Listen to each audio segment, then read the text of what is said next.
Now let me invite our third speaker, Dr. Mutaz Al-khatib.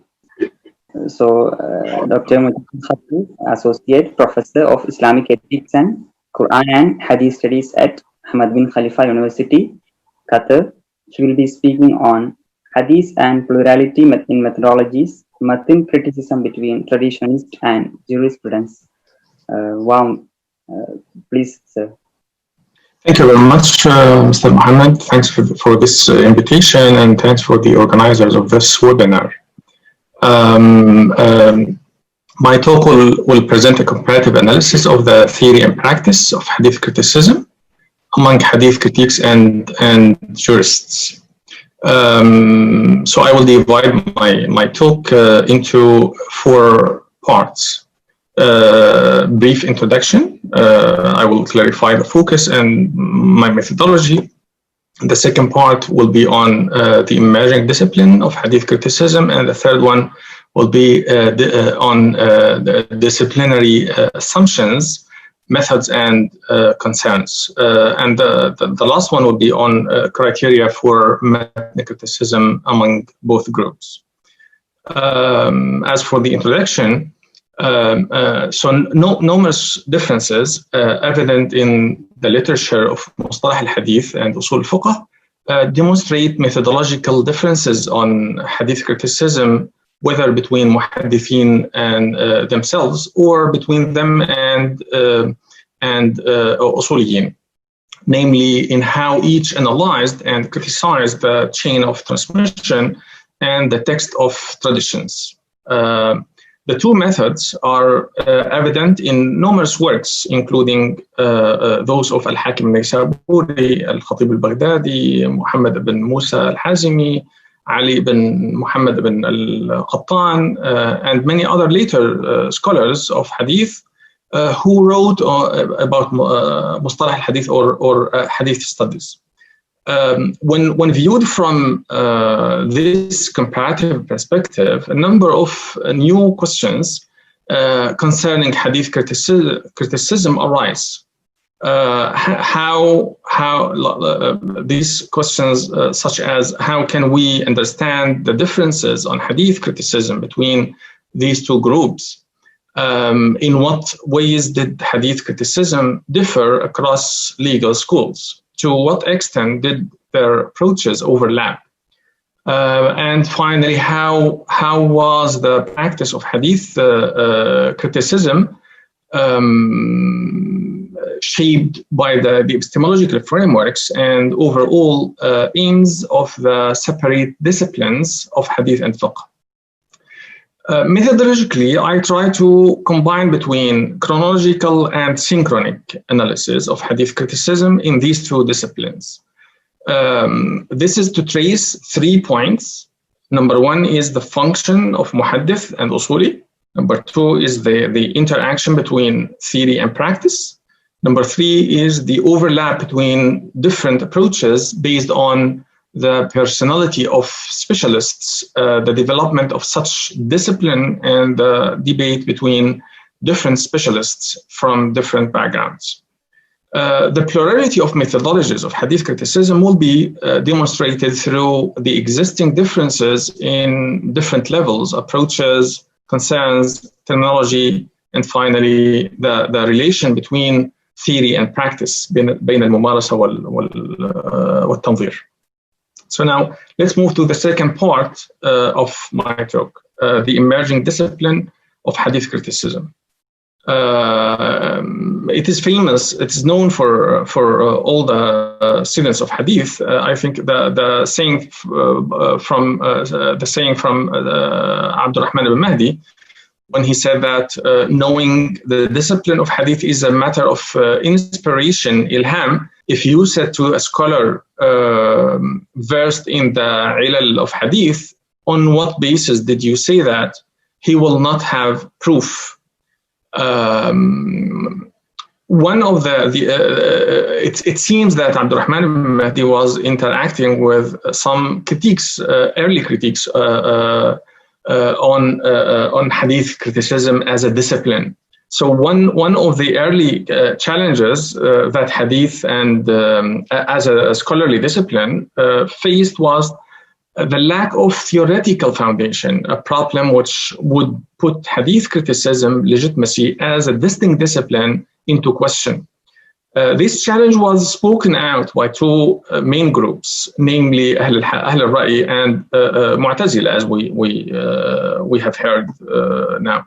So now, although some of the Hadith critiques, as Muslim ibn al-Hajjaj, tried to demonstrate that Hadith criticism was a scholarly discipline, the problem of the lack of written theoretical framework persisted. But it's legitimacy to ask the question here: why Hadith critiques did not busy themselves with theorizing their critical methodology? So my answer to this question could be because they perceived ta'lil as a practice rather than theory. They regarded the science ta'lil as something mysterious, whose knowledge would require memorization and experience more than anything else. And additionally, developing a theoretical framework was not fitting with the mindset of those working in the field of Hadith, as we can see clearly from the early works.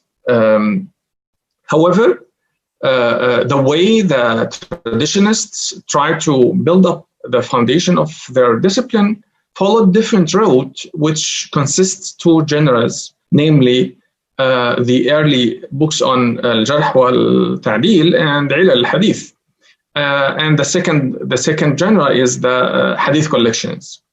As for the first genre, I mean the early books on al-Jarh wal-Ta'dil and Ilal al-Hadith, one cannot say that it was completely free from any theoretical aspects, although they remained always concise and condensed. Sometimes the author would write a short treatise to explain his methodology and terminology, as Abu Dawood and the Tirmidhi did. Furthermore, the early Hadith critiques adopted a specific method, namely the question-answer method, in which the critic will ask his sheikh practical questions about the transmitters, the matan, and other issues related to Hadith criticism as a discipline. As for the second genre, I mean the so-called Hadith collections, each collection was the outcome of a long-established experience in Hadith criticism according a specific method, which differ from one Hadith critique to another. Although compiling such collections is inconceivable without having a theoretical framework in mind, such a framework was not expressed in these collections. So theorization of Hadith criticism was not properly crystallized until the 4th and 10th century through the contributions of Ar-Rama Hormuzi and Al-Hakim al-Naysaburi, then to be extended by Al-Khatib al-Baghdadi, Ibn Salah, and Ibn Hajar, as you know. By this time, we started to have the term sciences of Hadith, where ta'lil will be one of these sciences.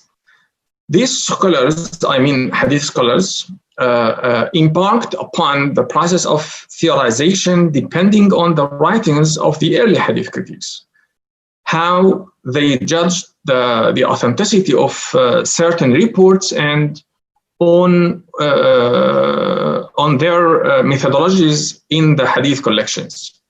These scholars disagreed with each other on how this theorization should be made, and they envisaged some theoretical foundations based on their understanding of the writings of the early critics. However, the interplay of methods between traditionalists and jurists took place, but the majority of the contemporary studies which addressed the question matan criticism did not capture this difference between the critiques who practiced Hadith criticism in the time of the transmission and the hadith scholars who engaged in theorization. So ta'leel is a central, in my opinion, is a central concept to highlight the existing of two methods of hadith criticism. Now let's move to the third part of my talk: disciplinary assumptions, methods, and concerns. Before examining the specific methods employed by hadith critics and jurists in hadith criticism, it is necessary to understand the overall disciplinary frameworks within which these methods were elaborated. As for hadith critiques, hadith criticism is essentially a two-tiered process. First, they seek to locate hadiths along a spectrum authenticity or reliability, ranging from sahih to mawdu' with varying degrees of acceptability, husn, and weakness, ضعف, in between. This classification is based in the first instance on isnad analysis, which is concerned chiefly with the reliability of individual narrators and the continuity, ittisal, of the isnad. In addition to locating hadith along this spectrum of authenticity, the question of the continuity of the isnad gave rise to its own separate set of categories, including mursal, munqati', mu'dal, and mudallas. Beyond these two primary factors, hadith critiques also take various other kinds of evidence into account that might shift the location of a given hadith along this spectrum. The second tier of hadith criticism examines the isnad and the matan concurrently and gives rise to categories such as shadh, anomalous, munkar, objectionable, muttarib, inconsistent, maqloob, reversed, mudraj, interpolated, musahaf, miswritten, and mu'allal, defective. These categories, all of which took matan criticism into account, also influenced determinations of authenticity and reliability. The schema developed by jurists for classifying hadith reports was based on a substantially different set of concerns. Jurists seek to locate hadith along a spectrum of authoritativeness, which ranges from certainty, qata', to probability, dhann. Their primary concern is thus not with isnad analysis, but rather with epistemological discussions, such as defining the conditions that must be met for a report to yield certainty and establishing the proper place of different kinds of hadith reports within a hierarchy of legal sources. Jurists thus include certain or include criteria in their evaluation of a hadith's authority that are external to the isnad itself, such as its reception history among the legal community. Their discipline also discuss the problem of contradictory proofs at length, establishing methods for reconciling conflicting evidence or prioritizing some types of evidence over others. The divergent concerns of these two scholarly communities are clearly reflected in their respective approaches to the issue of matan criticism. Let's move now to the final section or final part of my talk, which is criteria for matan criticism. In this section, I will list the main criteria of matan criticism for each approach and then give examples. As for hadith critiques use of matan criticism led them to identify several different categories of problematic hadiths. I have identified 5 categories here for the sake of convenience. And to a large extent, they align with categories discussed in the mature genre of Ulum al-Hadith.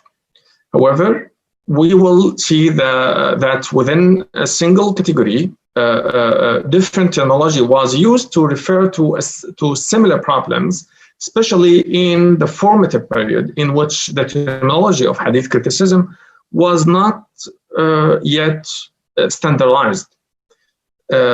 These criteria are, number 1 is criticism of anomalous reports, التعليل بالتفرد, criticism of additions and interpolations, التعليل بالزيادة, criticism based on contradiction, التعليل بالمخالفة, criticism based on inconsistency,